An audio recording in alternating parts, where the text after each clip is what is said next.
Hello all, and welcome to this, and this is the kind of late, kind of overdue, Chikara High Noon iPPV review. Wasn't able to watch it yesterday afternoon when I wanted to. Something came up, thought I was still maybe going to be able to watch it on my phone, and stupid me grabbed the wrong charger.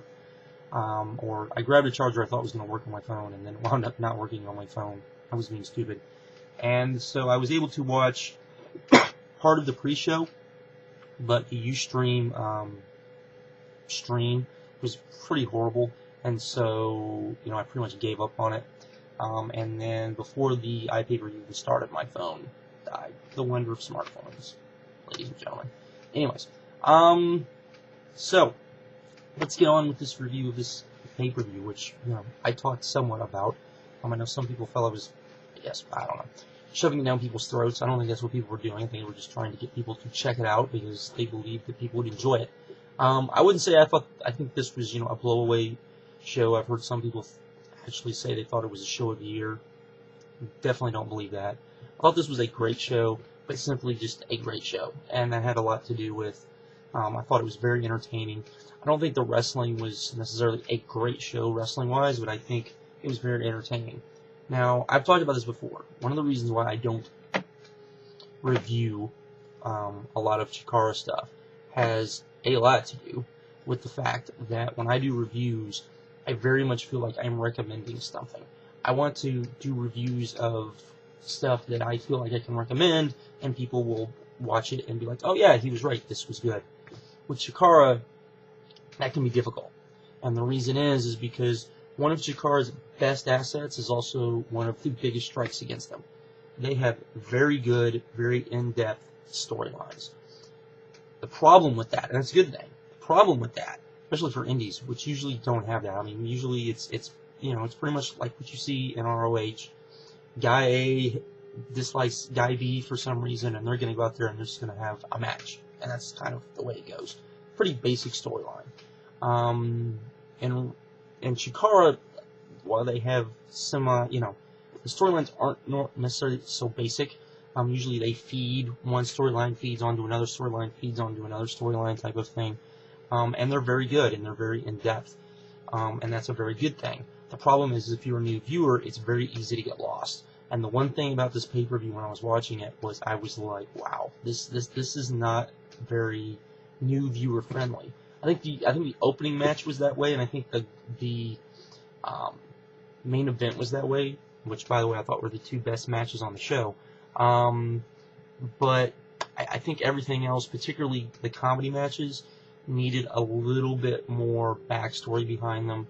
I thought that Green Ant and Tursas needed a little bit more story behind them. Definitely felt the BDK match tag match needed a lot more story behind it. Though I think the announcers did a great job. One of the things I do love about Chikara is I think the announcers are awesome. They do and if you watched it, you know this, they do a rotating, because they even did it on the iPPV, which I don't necessarily agree with, but I kind of understand why they did it. But they do this rotating commentary system where they have different guys for different matches. And that's a good thing for some things, but I think on an iPPV, I think that's easy to confuse people. I think you need to keep kind of the same two voices throughout. The biggest problem with that is one of the best commentators they have is the head referee, so that's kind of hard to kind of do. But anyways, so the one thing watching this, I really felt like a lot of the video packages, and they did show the video packages apparently on the preview show, but I don't know how many people saw that. And I skipped, be honest, I skipped the intermission. So they may have shown some of those video packages during the intermission, I don't know. But I really think they needed to take a lot of the video packages that they've made, and they showed here on YouTube, and splice them into the pay-per-view to kind of explain the matches a little bit better, so people would understand the storylines. Because I think you had probably a lot of people watching Chikara for the first time, and you had a lot of these matches which had really in-depth storylines, and the matches, for someone that understood the storylines and someone that got the storylines, would be really great. But someone that was maybe just watching it would be like, what was that? It's kind of like a good example of doing this right, the right way, would be if you go and watch Barely Legal, and there's 2 matches in which this is a good example. You had, I was talking to my friend Brian about this today, that's why I remembered this. You had Taz versus Sabu. Now, if you just watched Taz versus Sabu, you would really wonder what the big deal about that match was. However, having it being explained why it was such a big deal, having it being explained why this was the first time they were head to head, explaining why this was so important to the fans, doing all that made the match seem much more important. When you look at the main event of Fairly Legal, the 3-way, which then turned into a championship match, ECW did a very good job of explaining it, of presenting the match one way. Yet if you were a diehard fan of the product at the time, the match was something completely different, storyline-wise. So, that was something that was done very well, and it was not something I don't think Chikara did a very good job of here. But it's not something I would say, oh my god, it's horrible. But I definitely think recommending this to someone that had never seen Chikara before, I don't know how well, they would accept it not knowing and not getting kind of the storylines. But I've ranted about that long enough. Let's get on to the pay-per-view. Again, I didn't see the opener, which was Jigsaw versus El Generico. El Generico, a contract with Ring of Honor doesn't allow him to do matches like this. But though it kind of surprises me because if you watched this week's ROH show, the Young Bucks were on that show, so that would tell me that they have a contract with ROH, but they were on the iPPV. Maybe they had already booked this before they did the matches. I don't know. And of course, Delirious is a big, huge part. Who, of course, is the head booker for ROH. Big, huge part of Chikara anyway. So who really knows? But anyway, so I didn't get to see that. I heard it wasn't as good as people was hoping it was going to be, but that it was for a preview match. It was more than what you'd expect. So at least that's what I heard. Okay, so the first match we saw was Young Bucks. Though I will say this, there were the only kind of glitch. This was their first, so you expect some glitches. Really, the only glitch was with the audio. Gavin loudspeakers often spoke over video packages and over the intro. The intro was really good, by the way. The intro was awesome. If you saw King of Trios and you saw the intro they did for that, this was very much similar to that. This was really good, an awesome intro. My only issue with the intro, really, and this is very minor, was it would have been a little better, in my opinion, if when the guys' names who were going to be in the matches, when their names showed up, if they were the guys wrestling on screen. Often it was, random name, random highlight clip. And not that that's a bad thing, but that's just a minor little thing. But we had Young Bucks versus the Colony. This was very good, my opinion. Maybe could have been a little better, maybe not. There's a part of me that thinks this got a little too much time, and it would have been better as a slightly shorter match with an even faster pace. But the finish was really good. The counter to the finish of this was really good, and told a really good story. It'll be interesting to see where they go from this point all on. Then we got our first really heavy, deep storyline match, and this was more of a squash, which was Sarah Del Rey versus Jakob Hammermeir. And this was basically just a squash. Storyline-wise, this was pretty good because you've been waiting on this. I don't know if this was necessarily the right thing to put on this show, though. This was intended to be the Chikara season finale, because that's the way they do things, is they have a season finale.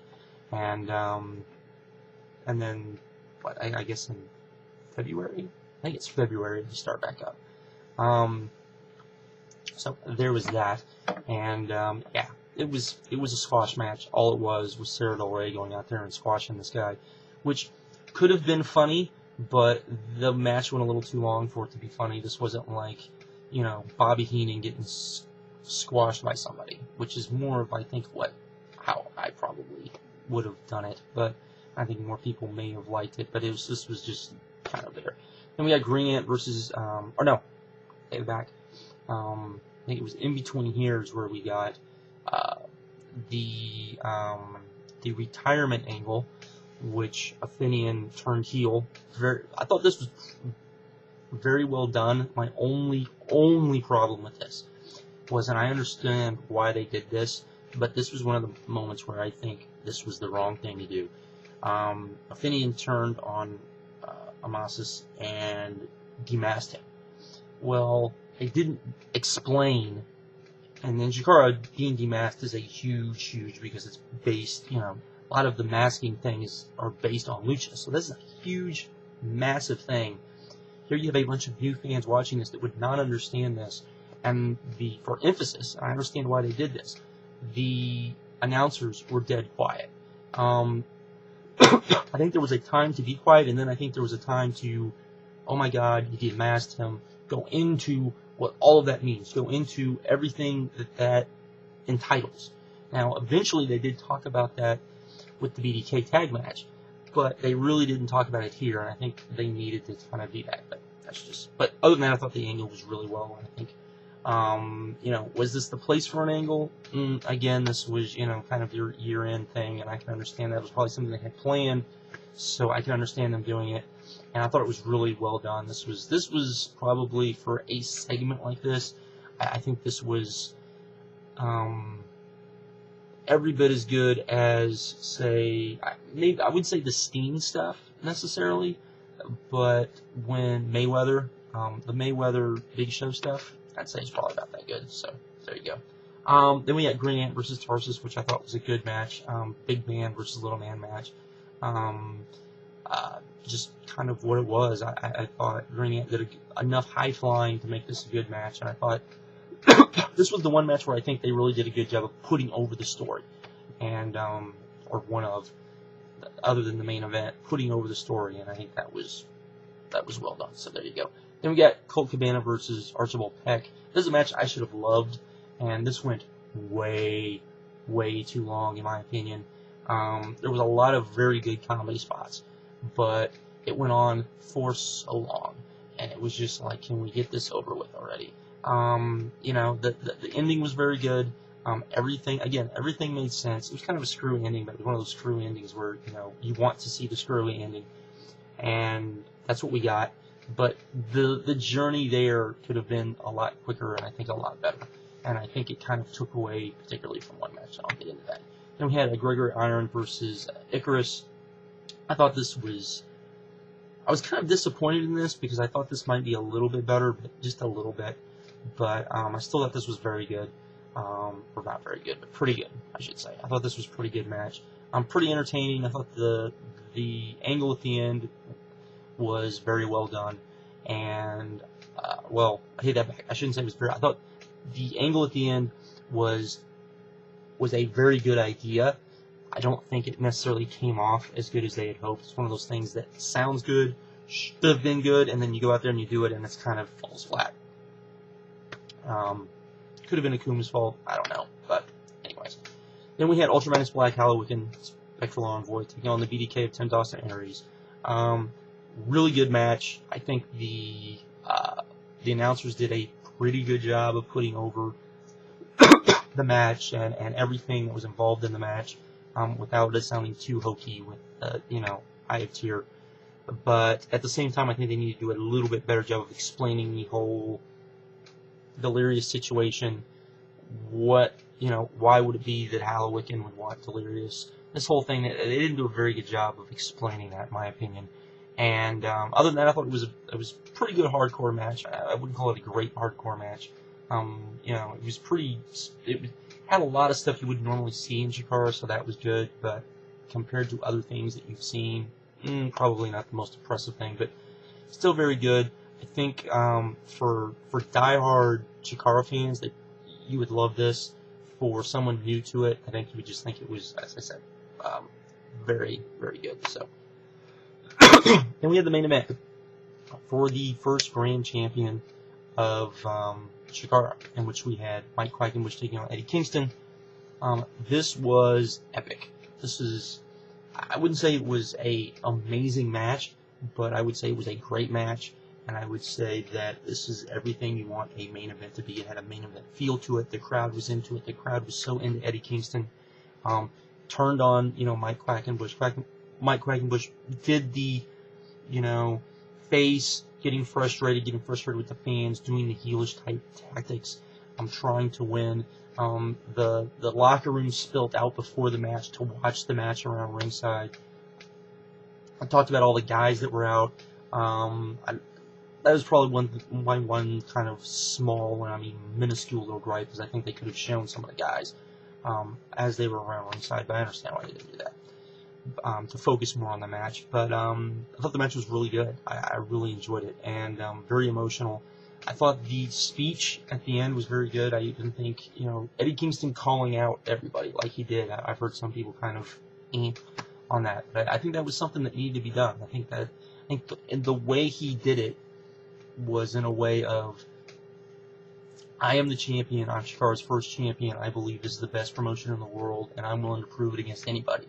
I have no problem with anybody ever doing that. Particularly since he didn't kind of name names, until probably when he started, talking about TNA, that got a little weird. And when he started, naming names, yes, I should actually say that. When he started naming names, that I thought it kind of got weak. But I thought the, putting over the title as, in his opinion, why it meant so much to him, and that he felt like, he was the best champion in the world. I thought that was very well done. But yeah, I think I would give this an 8. I thought it was great. I thought it was very entertaining, a lot of fun, which Chikara is. Elmer Frozen did a video talking about numbers, and that, he didn't like numbers when it came to Chikara. And I kind of agree with him, because it's very hard to rate Chikara in that way, because often the enjoyment you get out of Chikara is the fun element. But part of that fun, and in my opinion, a big portion of that fun with Chikara comes with following the angles and seeing the angles progression. And that's why there's a lot of matches on here that I understand why they're on here, but as far as a first pay-per-view, or even an iPPV, that kind of type of thing. But hopefully, if you want to see something different, if you want to see something that is completely different from anything you're going to see in the United States, this is definitely something I would recommend, without a doubt, very quickly. I hope a lot of people watch this. I really do. I haven't seen any numbers for it yet, because I really, really, really want. I know Santa's Robin didn't think that necessarily they would do King of Trios as an iPPV. Now, for some people say they didn't think that was necessarily a good idea because it costs too much. But think about it. Even if they didn't discount it, which I think they would, if you ordered 3 shows, they would probably discount it. That's that's $50 for 3 shows, and what is that? That's one WWE pay-per-view. If they discounted it where it was, let's say, $35 for the 3 shows, okay, and I think that's a pretty reasonable price. That's less than a TNA pay-per-view. That's less than a WWE pay-per-view. That's 3 shows, 3 great shows, historically great shows. And I definitely think it'd be worth something to do. That's just me. I want to see it on iPPV because it's so hard for me to go see one of these shows live, and I want to see one of these shows live so bad I can taste it. So there's a little bit of that in there. So anyways, definitely go check this out. I definitely think it's well worth the time. I've rambled on long enough with this. So with that, I'm out. Have a good one. Later.